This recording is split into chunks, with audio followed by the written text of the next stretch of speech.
Hi everyone, my name is Darya and I'll be presenting Myco, Unlocking Polylogarithmic Accesses in Metadata-Private Messaging. So why do we need to hide metadata? Well, today end-to-end encrypted messaging applications conceal message content from attackers, but an adversary like Eve can with whom, when, and how many messages they exchange. And while this might seem like benign information, it can have real consequences. And so it's no surprise that today, a large class of prior work have already tried to solve this problem, and they fall into three major categories. First, some works can achieve cryptographic privacy for the metadata. Other works achieve near linear server overhead when handling all n system users' requests. And another class of work achieves asynchrony, which means that clients can go temporarily offline without losing access to their messages. But no work has managed to achieve all three. I want to start off by zooming into private information retrieval-based systems, which have these great properties of cryptographic privacy and asynchrony, but unfortunately the server overhead is quadratic in the number of system users n, resulting in poor throughput.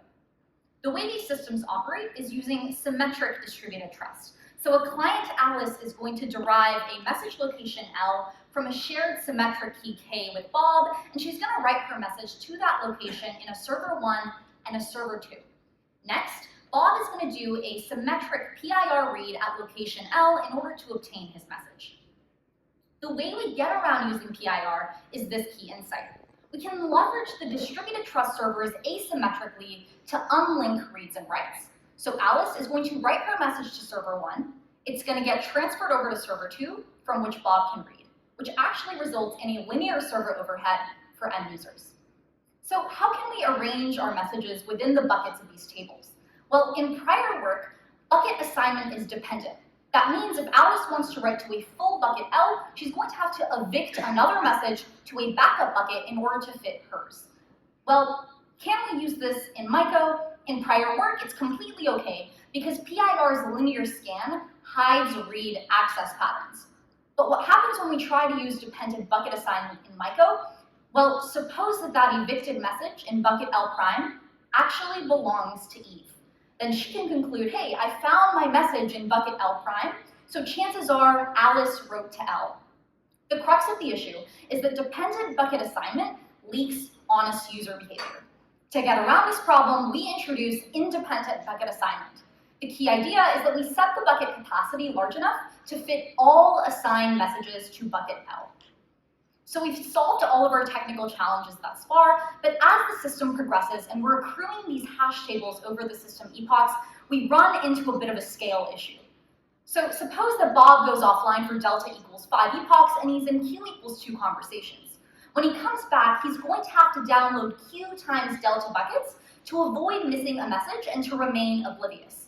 So it's clear that we require a stronger primitive to obliviously fetch across epochs and conversations. So it's back to the drawing board. We're looking for something with oblivious accesses, and we're looking for something with sublinear accesses. So the natural question is, what about ORAM? Particularly, what about path ORAM? The problem is that ORAM is traditionally dismissed by prior work due to this trusted client that stores sensitive data. And so how can we harness the powers of path ORAM without running into this problem? Our idea is to put an ORAM-like client into server 1 and the ORAM server in server 2. Then Alice is going to write her message to server 1, and it's going to get obliviously transmitted to server 2, from which Bob can go ahead and do a path ORAM style read of the path containing his message. But a problem arises when Bob wants to write back that path as we do in classical ORAM. Again, the client is in server 1, so he's actually going to have to go through server 1 in order to write back that path. And here's the problem. Suppose that server 1 is malicious. A malicious server 1 could then link reads to the writes because it handled both. So the way that we solve this problem is by introducing a read static messaging tree. The key insight is due to the inherent access pattern of messaging, we don't actually need to reassign things through S1 at all. In other words, Bob just needs to read his message once. He doesn't need to re-encrypt it and write it back. And so because we don't go ahead and write back that path, reads and writes are successfully decoupled.